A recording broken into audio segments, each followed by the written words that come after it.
ওরা হলো দেশের লাগি মহামারীর মতন, পাথর দিয়ে মানুষ মেরে চালাই ওরা নির্যাতন। কথা বলেন ঠিক কিনা? ওরা হলো দেশের লাগি মহামারীর মতন, গুলি করে মানুষ মেরে চালাই ওরা নির্যাতন। সাদার টাকাই ওদের ভুড়ি করে যে টান টান, ওরা শিক্ষিত শয়তান, ওরা শিক্ষিত শয়তান। কথা বলেন, ওরা শিক্ষিত শয়তান, ওরা শিক্ষিত শয়তান। ও আমার উম্মতেরা, তোমরা শুনে রাখো, তোমরা শুনে রাখো, এই উম্মতের মধ্যে ৭৩ দলে বিভক্ত হবে। একটি দল জান্নাত প্রাপ্ত হবে আর বাকি সবগুলো জাহান্নামে চলে যাবে। ওদেরকে যদি তোমরা চর্মচোখে চিনতে না পারো, তোমাদের ঈমান দ্বারা যদি চিনতে না পারো, তোমাদের আমল দ্বারা যদি চিনতে না পারো, তাহলে তোমরা ওই সময় লক্ষ্য করবে বাতিলদের দিকে, লক্ষ্য করবে ইসলামের শত্রুদের দিকে, লক্ষ্য করবে ইহুদিদের দিকে, লক্ষ্য করবে খ্রিস্টানদের দিকে, ইসলামের দুশমনদের দিকে তোমরা তাকাবে। ইসলামের দুশমনেরা, ইসলামের শত্রুরা, বাতিল পন্থীরা যে দলটিকে টার্গেট করে হামলা করবে, মামলা করবে, যাদের উপর জুলুম নির্যাতন করবে, তোমরা বুঝে নেবে ওই ৭৩ দলের মধ্যে ওই দলটা সঠিক পথে আছে। ثم لآتينهم من بين أيديهم ومن خلفهم وعن أيمانهم وعن شمائلهم ولا تجد أكثرهم شاكرين। আল্লাহ তাআলা বলেন, শয়তান তোমাদের প্রকাশ্য শত্রু, শুধু এমনটি মনে করো না। শয়তান তোমাদের এমন শত্রু যে শয়তান রব্বুল আলামিনের সাথে ওয়াদা করেছে, সুম্মা লাআতিয়ান্নাহুম, হে আল্লাহ, আপনি যে আদমের কারণে আমাকে জান্নাত থেকে বের করে দিলেন, অভিশাপ দিলেন, ওই আদমের ডান দিক থেকে ধোঁকা দিব, বাম দিক থেকে ধোঁকা দিব, সামনের দিক থেকে ধোঁকা দিব, পিছন দিক থেকে ধোঁকা দিব। আমি দেখবো তাদেরকে, আমি তাদেরকে দেখে নিব তারা কেমন করে জান্নাতে যায়। বলে নাউজুবিল্লাহ। শয়তান তাহলে আল্লাহর সাথে চ্যালেঞ্জ করলো যে আমি বান্দাকে সর্বোচ্চ চেষ্টা করে জাহান্নামে নেওয়ার জন্য চেষ্টা করব, তাদেরকে জাহান্নামী বানিয়ে ছাড়বো, কারণ এই বান্দার জন্য আমি অভিশপ্ত হয়েছি, লানত পেয়েছি, চির অভিশপ্ত হয়ে জাহান্নামী হয়ে গিয়েছি।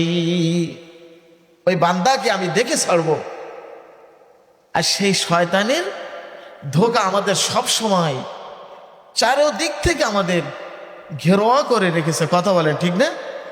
এই শয়তানের ধোঁকা থেকে আমাদের বাঁচার জন্য নবীজি সাল্লাল্লাহু আলাইহি ওয়াসাল্লাম দোয়া শিখিয়েছেন।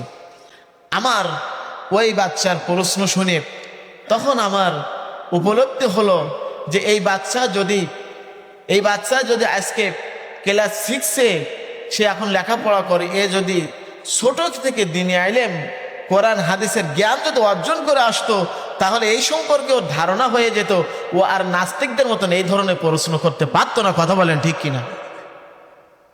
কেন যে আমাদের সন্তানদের দিনে আইলেম শিক্ষা করানো ফরজ। কিয়ামতের দিন সন্তান অভিযোগ করবে পিতামাতার বিরুদ্ধে যে হে আল্লাহ, আমার পিতা মাতা আমাকে ইলমের দ্বীন শেখায়নি, দ্বীনের জ্ঞান আমার মধ্যে তারা না শেখানোর কারণে দ্বীনের জ্ঞান আমার মধ্যে আসেনি। আমি আজকে ওই পিতামাতার বিরুদ্ধে অভিযোগ করব যে আমার পিতা মাতাকে আগে জাহান্নামে দিত। সে তো এখন এই প্রশ্ন করছে, আর তো 2-1 ক্লাস পরে সে বলতে বাধ্য যে যা দেখা যায় না তা বিশ্বাস করতে পারবো না। কথা বলে ঠিক কিনা? যা দেখা যায় না তা বিশ্বাস করব না। অনেক সময় মানুষদেরকে জিনে ধরে, এটা আপনারা বিশ্বাস করেন? জিনে ধরে না? জিনে ধরে, এটা সত্য, এটা অবিশ্বাস করার কোনো সুযোগ নাই। এখন একজন মানুষ, তাকে যখন জিনে ধরলো, জিনে ধরার পরে একজন ডাক্তারের কাছে গেল। ডাক্তার বলল যে জিনটির কিছু নাই, এটা আমি বিশ্বাস করি না। এরপর আরেকজন সাধারণ চিকিৎসকের কাছে গেল, সে বলল না, এটা হতে পারে। উভয়ের মধ্যে পার্থক্যটা কি বলেন দিন? পার্থক্যটা কি?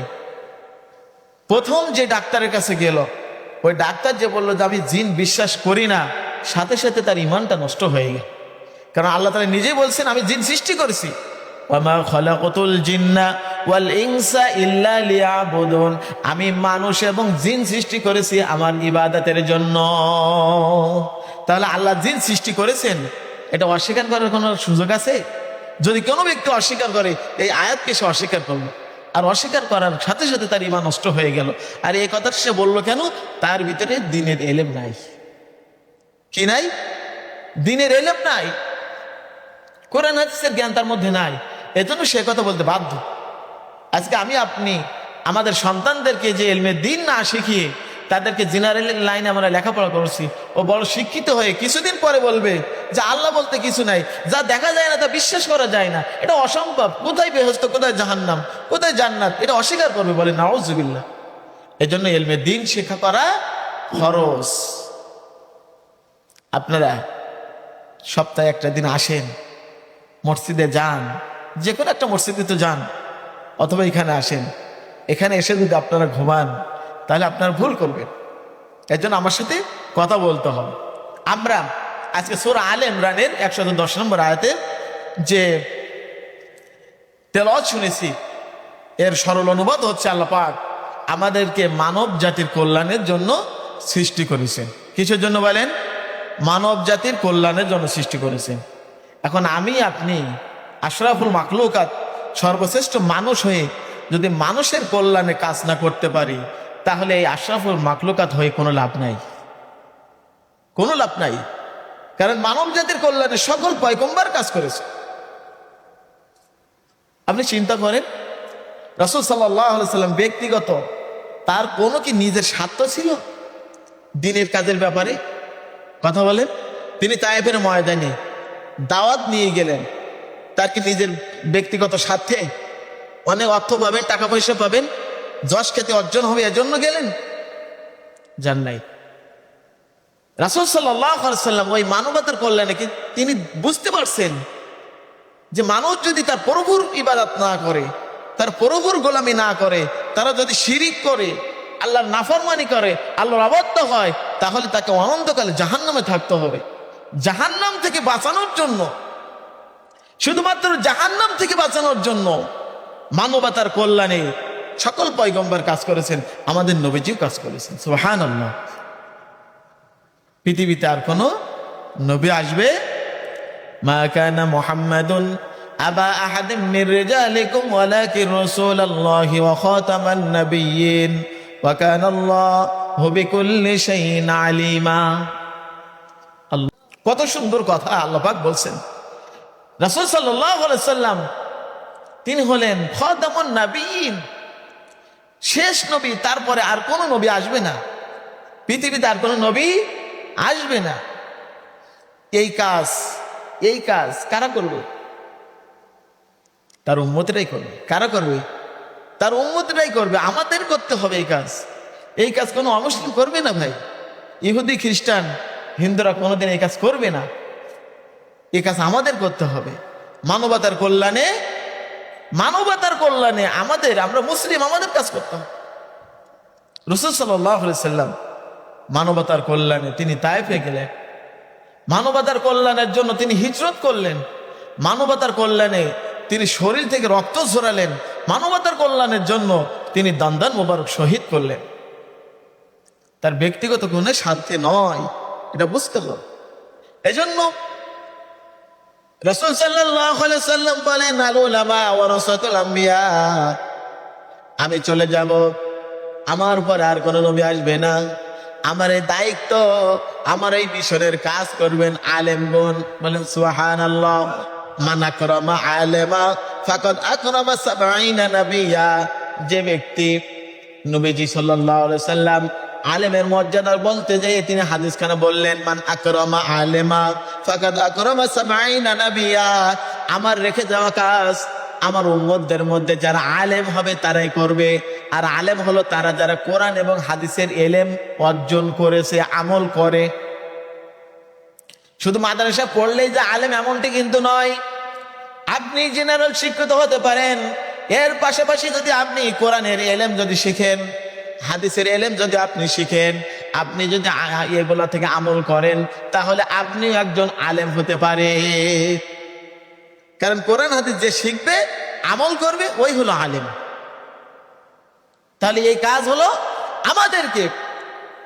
নবীজি সাল্লাল্লাহু আলাইহি সাল্লাম বলেন, মান আকরামা আলেমা ফাকাদ আকরামা ৭০ নাবিয়্যা।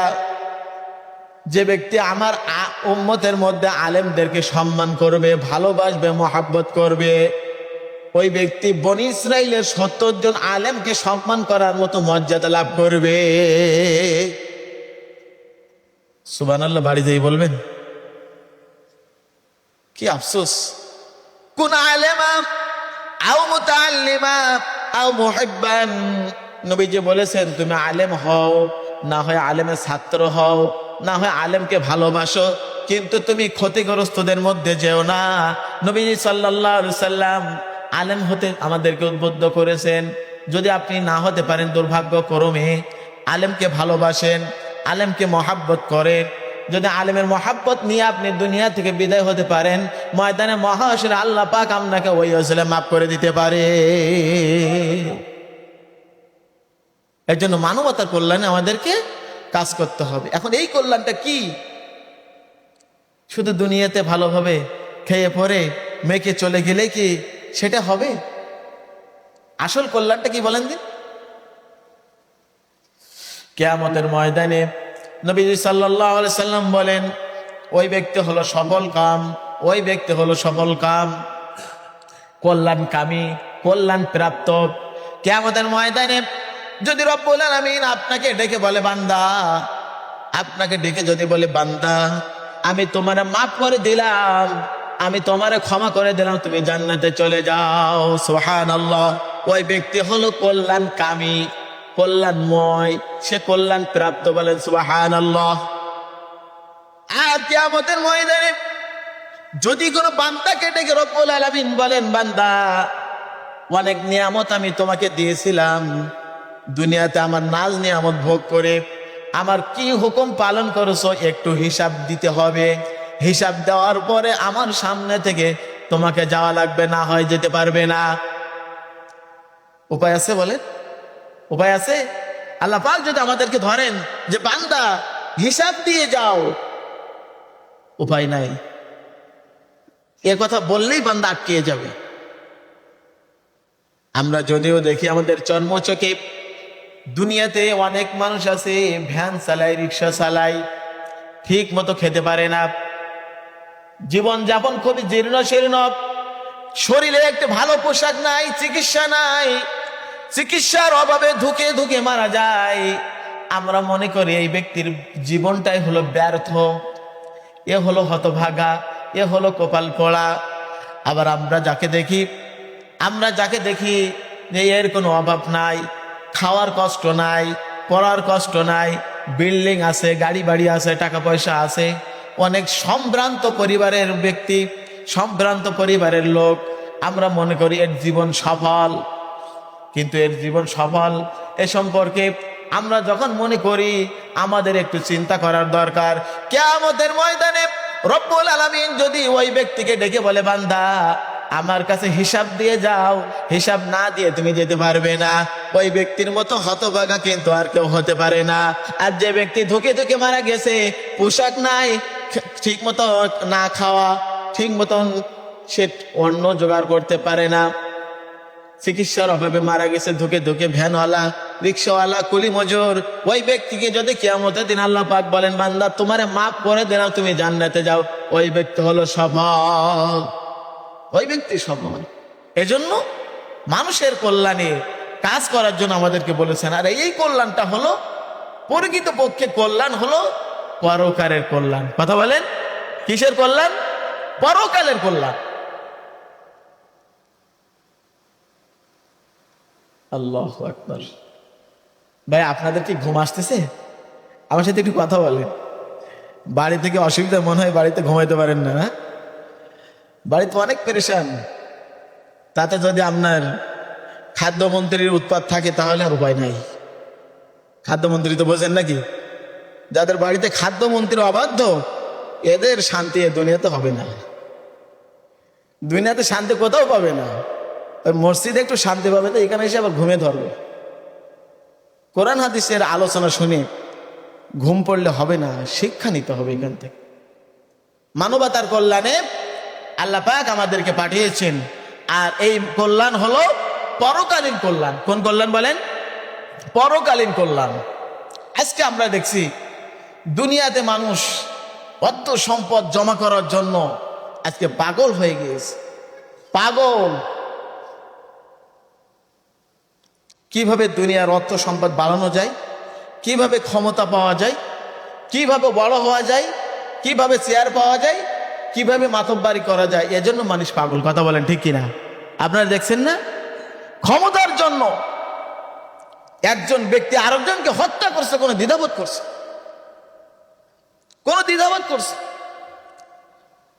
রাসূল সাল্লাল্লাহু আলাইহি সাল্লাম বলেন, মান কাতালা নাফসান আহাদান লিআহাদিহি ফিদ দুনিয়া অথবা বিদ-দুনিয়া কিলাহুমা ফিন্নার। তোমরা শুনে রাখো হে আমার উম্মতেরা, এই দুনিয়ার জন্য, দুনিয়ার লাভের জন্য, দুনিয়ার শেয়ারের জন্য, দুনিয়ার ক্ষমতার জন্য যে ব্যক্তি একজন আরেকজনকে হত্যা করলো, কিলাহুমা ফিন্নার, উভয় জাহান্নামী। বলেন নাউজুবিল্লাহ। বুখারী শরীফের 31 নম্বর হাদিস, মুসলিম শরীফের 2444 নম্বর হাদিস। রাসূল সাল্লাল্লাহু আলাইহি সাল্লাম বলেন, মান কাতালা নাফসান আহাদান লিআহাদিহি বিদ-দুনিয়া কিলাহুমা ফিন্নার। এই দুনিয়ার ক্ষমতার জন্য আজকে একজনকে নমিনেশন দিয়েছে, আরেকজন পাই নাই, সেই আগ করে সে একজন আরেকজনকে গুলি করছে, হত্যা করছে, ছুরি মারছে। কথা বলেন ঠিক কিনা? উভয় জাহান্নামী। সাহাবীরা বললেন, ইয়া রাসূলুল্লাহি, উভয় জাহান্নামী হওয়ার কারণটা কি? যে কতল করেছে, যে হত্যা করেছে, আসামি তো সেই তো জাহান্নামী হওয়ার কথা। নবীজি বললেন, না, তারা উভয় একজন আরেকজনকে মারার জন্য অস্ত্র উঠাইছিল, এই জন্য উভয় কিলাহুমা ফিন্নার, জাহান্নামী। আমরা মনে করি এটার মধ্যে কল্যাণ আছে, এর মধ্যে কোনো কল্যাণ নাই ভাই, কোনো কল্যাণ নাই। একমাত্র কল্যাণ হলো পরকালীন জীবনে যে সফল, যে ঈমান এবং আমল নিয়ে খাঁটি মুসলমান হয়ে মরতে পারবে, ওই ব্যক্তি সফল, ওই কল্যাণ প্রাপ্ত। এই দুনিয়ার টাকা পয়সা, এর মধ্যে কোনো কল্যাণ নেই, ক্ষমতার মধ্যে কোনো কল্যাণ নেই। যারা প্রকৃতপক্ষে মানুষের কল্যাণে কাজ করে, এদের দৃষ্টান্ত হলো এরা দেখবেন পকেটের টাকা খরচ করে মানুষের উপকারের চেষ্টা করে, পকেটের টাকা বের করে মানুষকে দান করে, বিপদে সাহায্য করে, অসহায়কে তাকে এভাবে সহযোগিতার জন্য হাত বাড়িয়ে দেয়। এই ব্যক্তি হলো প্রকৃত ইমানদার এবং সে মানুষের কল্যাণে কাজ করার দাবিদার। আজকে আপনি দেখান তো, আমাদের সমাজে নিজের পকেটের টাকা খরচ করে বিনা স্বার্থে মানুষের কল্যাণে কি কাজ করছে?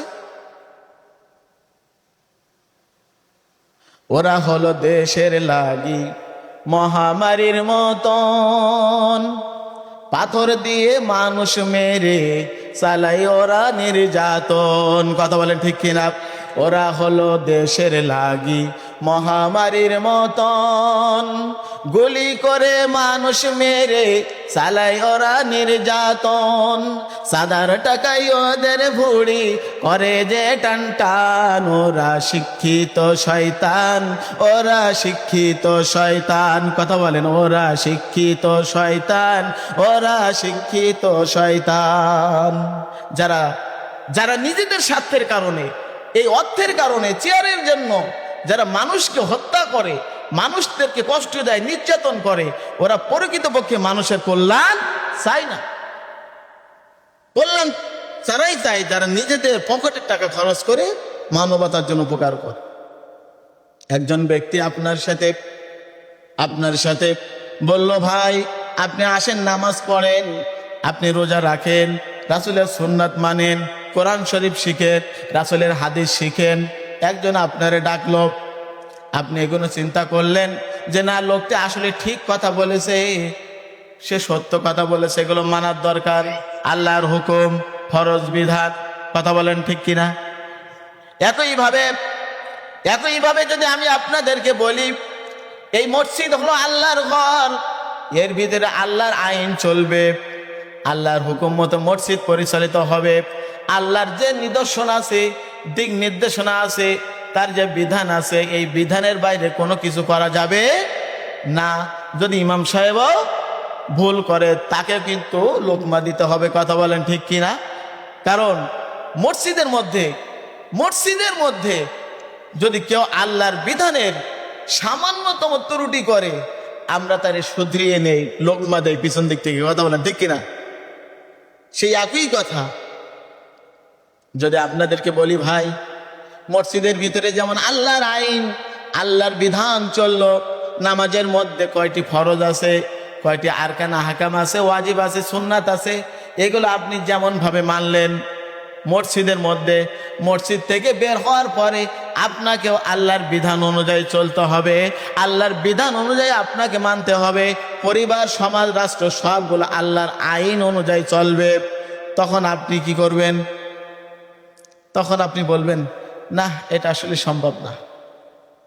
অবশ্যই আপনাদের মধ্যে এই সমস্যা নেই, কিন্তু এইটা আমরা লক্ষ্য করে দেখতে পাচ্ছি যে আজকে সমাজের অবস্থা ঠিক এরকম। মানুষের কল্যাণে আল্লাহ পাক আমাদেরকে কাজ করার জন্য তিনি আমাদেরকে হুকুম করেছেন, কুনতুম খায়রা উম্মাতিন উখরিজাত লিন-নাস তা'মুরুনা বিল মা'রুফ ওয়া তানহাউনা আনিল মুনকার। যারা অন্যায় করবে ওদের অন্যায়ের পথে বাধা দিবে। মান রাআ মিনকুম মুনকারান ফালিগাইয়ির বিয়াদিহি ফাইল্লাম ইস্তাতি' ফাবিলিসানিহি ফাইল্লাম ইস্তাতি' ফাবিকলবিহি ওয়া যালিকা দাফুল ঈমান। আবু সাঈদ খুদরি রাদিয়াল্লাহু তাআলা আনহু থেকে বর্ণিত, তিনি বলেন, নবীজি সাল্লাল্লাহু আলাইহি সাল্লাম তিনি বলেছেন, যদি তুমি মানুষদেরকে অন্যায় করতে দেখো তাহলে তুমি হাত দ্বারা পরিবর্তন করে দিবে। হাত দ্বারা পরিবর্তন করে দিবে। পরিবর্তন মানে কি? পরিবর্তন হচ্ছে একজন মানুষ যদি একটি আগুনের কুণ্ডলীর মধ্যে যদি সে লাফ দিতে যায়, আপনি তাকে বাধা দিয়ে অন্য রাস্তায় ফিরিয়ে দিবেন। যদি একজন মানুষ সে সুইসাইড করতে যায়, তাহলে আপনি তাকে বাঁচাইয়ে অন্যদিকে পাঠাই দেবেন। এটাই তো নাকি? না আপনি তাকে ওই ধ্বংসের মধ্যে ফেলে দেবেন? কথা বলেন, ফেলাই দেবেন না। যেমনি ভাবে কোনো পিতা মাতা কোনো সন্তানের অকল্যাণ চায় না। কোনো পিতা মাতা কিন্তু চায় না যে আমার সন্তানটা শিক্ষিত না হয়ে মূর্খ হয়ে থাক, তার লেখাপড়ার দরকার নাই, সে ধ্বংস হয়ে যাক, সে ক্ষতিগ্রস্ত হোক, জীবনে বড় হওয়ার দরকার নাই, কোনো পিতা মাতা কিন্তু চায় না। কথা বলেন ঠিক কিনা? একজন পিতা, একজন মাতা যেমন ভাবে সন্তানের কল্যাণের জন্য টাকা পয়সা খরচ করে, বাবা তোমাকে লেখাপড়া শিখতে হবে, মিথ্যা বলা যাবে না, অন্যায় করা যাবে না, নেশা জাতীয় কোনো জিনিস তোমাকে পান করতে দেওয়া যাবে না। একইভাবে একজন পিতা মাতা যেমন সন্তানের উপকারের জন্য জীবনের সবটুকু উৎসর্গ করে দেয়, একজন মুমিন আরেকজন মুমিনের কল্যাণের জন্য অনুরূপ কাজ করতে হবে। কথা বলেন, আপনি আপনার সন্তানের যেমন কোনো বিপদ চান না, তার মঙ্গল কামনা করেন, একইভাবে ওরকম যদি আপনি একজন ইমানদার হয়ে আরেকজন ইমানদারের ওরকম কল্যাণ কামনা করেন, তখন আপনার এই আয়াতের উপরে আমল করাটা হলো। অন্যথায় কিন্তু আজকে আমরা কি করি?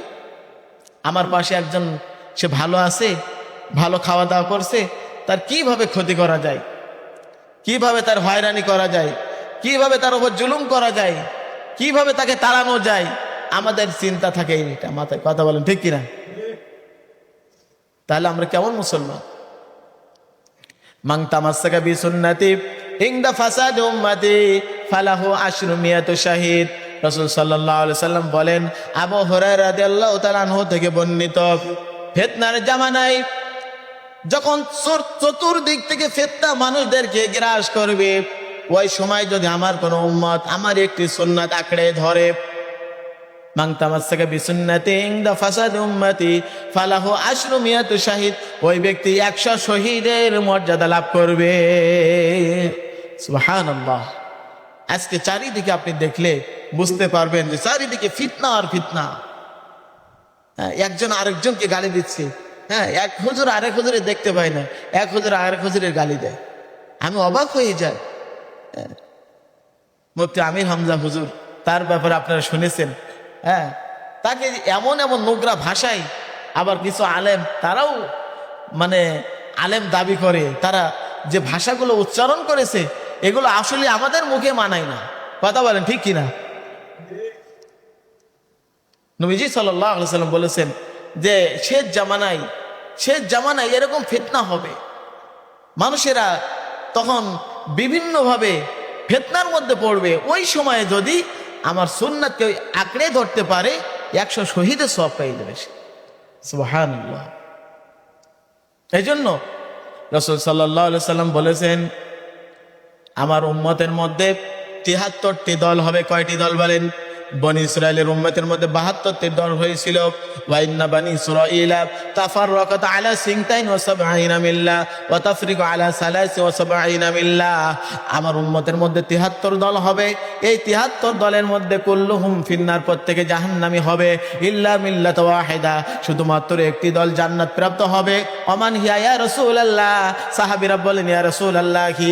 ওই 73 দলের মধ্যে যে দলটি জান্নাত প্রাপ্ত হবে, যে দলটি মুক্তি পাবে, তাদের সিমটম কি, তাদের লক্ষণটা কি? নবীজি সাল্লাল্লাহু আলাইহি সাল্লাম বলেন মা আনা আলাইহি ওয়া আসহাবি, যে দলটি আমি এবং আমার সাহাবীদের অনুসরণ করবে তারা শুধুমাত্র জান্নাত প্রাপ্ত হবে। ইমাম তাইমিয়া রাহমাতুল্লাহ আলাইহি এই হাদিসের ব্যাখ্যায় তিনি বলেছেন ও আমার উম্মতেরা তোমরা শুনে রাখো, এই উম্মতের মধ্যে 73 দলে বিভক্ত হবে। একটি দল জান্নাত প্রাপ্ত হবে আর বাকি সবগুলো জাহান্নামে চলে যাবে। ওদেরকে যদি তোমরা চর্মচোখে চিনতে না পারো, তোমাদের ঈমান দ্বারা যদি চিনতে না পারো, তোমাদের আমল দ্বারা যদি চিনতে না পারো, তাহলে তোমরা ওই সময় লক্ষ্য করবে বাতিলদের দিকে, লক্ষ্য করবে ইসলামের শত্রুদের দিকে, লক্ষ্য করবে ইহুদিদের দিকে, লক্ষ্য করবে খ্রিস্টানদের দিকে, ইসলামের দুশমনদের দিকে তোমরা তাকাবে। ইসলামের দুশমনেরা, ইসলামের শত্রুরা, বাতিল পন্থীরা যে দলটিকে টার্গেট করে হামলা করবে, মামলা করবে, যাদের উপর জুলুম নির্যাতন করবে, তোমরা বুঝে নেবে ওই 73 দলের মধ্যে ওই দলটা সঠিক পথে আছে। এটা সুবহানাল্লাহ বলে। যাদের উপরে নির্যাতন আসবে, যাদের উপর অত্যাচার আসবে, যাদের উপর যে জুলুম আসবে, বুঝতে হবে ওই দলটাই সঠিক। কারণ নবী রাসূলদের উপরেও, প্রত্যেক নবী রাসূলের উপরে অত্যাচার জুলুমের স্টিমার চলেছিল। কথা বলেন ঠিক কিনা? সাহাবীদের উপরেও অত্যাচারের স্টিম রোলার চলছিল। শুধুমাত্র 2 জন পয়গম্বর ছাড়া, বাবা আদম আলাইহিস সালাতু ওয়াস সালাম এবং নবী সুলাইমান আলাইহিস সালাতু ওয়াস সালাম ব্যতীত আর সকল নবী প্রত্যেক সময়ে উম্মতের কাছে নির্যাতিত হয়েছেন। অত্যাচারের জুলুম স্টিমার রোলার তাদের উপরে চলেছিল। কথা বলেন ঠিক কিনা? এজন্য এই হাদিসের দিকে লক্ষ্য করলে বুকে হাত দিলেই বুঝতে পারবো ভাই আজকে আমরা কোন দিকে আসি। 73 দলের মধ্যে কোন দলের মধ্যে অবস্থান করছি। ফিরে আসার এখনো বহু সময় আছে। আসুন আমরা ফিরে আসি নিজেদের কল্যাণের জন্য, পরকালীন কল্যাণের জন্য। এই দুনিয়া অর্থ সম্পদ, টাকা পয়সা, গাড়ি বাড়ি, এর মধ্যে কোনো কল্যাণ নাই। যে ব্যক্তি পরকালেই মুক্তি লাভ করবে সেই প্রকৃত কল্যাণ প্রাপ্ত। ওয়া আখিরি দাওয়ানা আনিল হামদুলিল্লাহি রাব্বিল আলামিন।